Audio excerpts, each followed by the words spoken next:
1965 की लड़ाई में भारत के जवानों ने अपनी जाबाजी से पाकिस्तान को संदेश दिया था कि वो अपने नापाक इरादों में कभी भारत के सामने नहीं टिक सकता और उसे सुधारना होगा, अन्यथा अंजाम भी भुगतना होगा।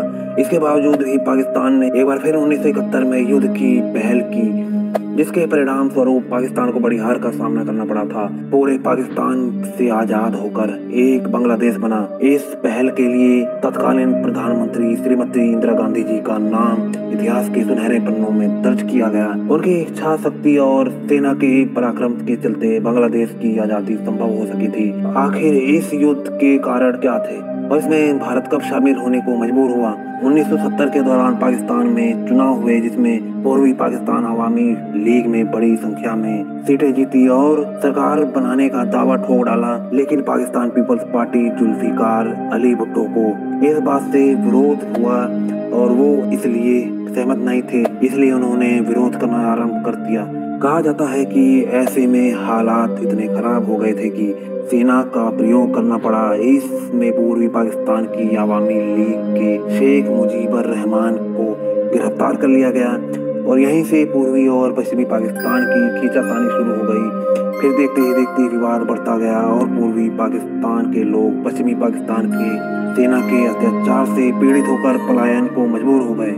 पूर्वी पाकिस्तान और पश्चिमी पाकिस्तान के बीच चल रहे विवाद के कारण इंदिरा गांधी के समय एक बड़ी संख्या में पूर्वी पाकिस्तान से शरणार्थी भारत में आ चुके थे, जिन्हें भारत में पड़ोसी होने के नाते सुविधाएं दी जा रही थी। यह पाकिस्तान को बिल्कुल गवारा नहीं था। शरणार्थी के आने से भारत पर दबाव बढ़ता ही जा रहा था, यहाँ तक कि पाकिस्तान भारत को हमले की धमकियां भी देना शुरू कर दिया था।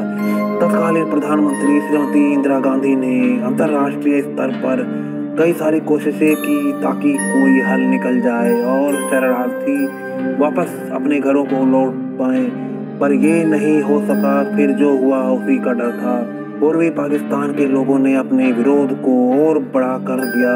उन्होंने अपनी एक सेना बनाकर पश्चिमी पाकिस्तान हुकूमत के खिलाफ मोर्चा खोल दिया, जिसे पाकिस्तान ने भारत समर्पित युद्ध माना। उनका मानना था कि भारत की सतह पर उनका विरोध हो रहा है, इसलिए अपनी खुन्नस निकालने के लिए पाकिस्तान ने 3 दिसंबर 1971 को भारत पर हमला कर दिया और ऐसे में इंदिरा गांधी ने मां दुर्गा का रूप धारण किया और तमाम अंतर्राष्ट्रीय दबावों को किनारे करते हुए पाकिस्तान को सबक सिखाने की घोषणा कर दी।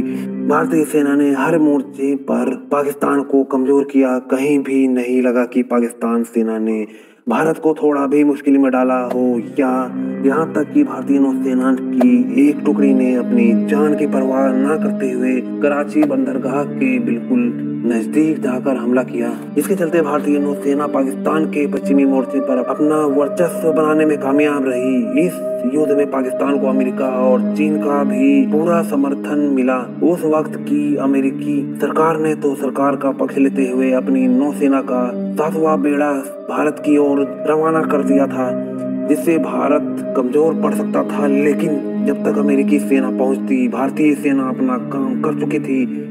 सेना बहुत आगे बढ़ चुकी थी। उसने इस युद्ध को निर्णायक मोड़ पर पहुंचाते हुए पाकिस्तान की पनडुब्बी गाजी को विशाखापट्टनम नौसैनिक अड्डे के पास डुबो डाला। इतिहास में पहली बार किसी नौसेना ने दुश्मन की नौसेना को एक सप्ताह के अंदर पूरी तरह से नेस्त नाबूद कर दिया था। 16 दिसंबर को पूरी पाकिस्तान में इस युद्ध में पाकिस्तान सेना को मुंह की खानी पड़ी थी।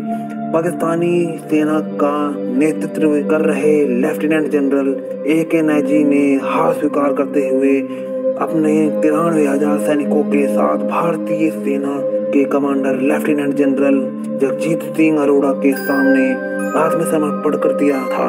भारत की तरफ से जनरल सोम मानेकशॉ उस समय सेना प्रमुख थे।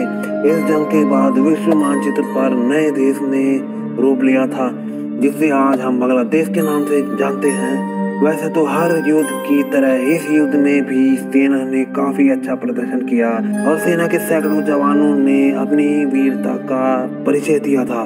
तो दोस्तों, आज के लिए बस इतना ही। अगर आपको वीडियो पसंद आई हो तो लाइक, शेयर और सब्सक्राइब तो जरूर करना। मैं मिलता हूँ नेक्स्ट वीडियो में। Okay, bye.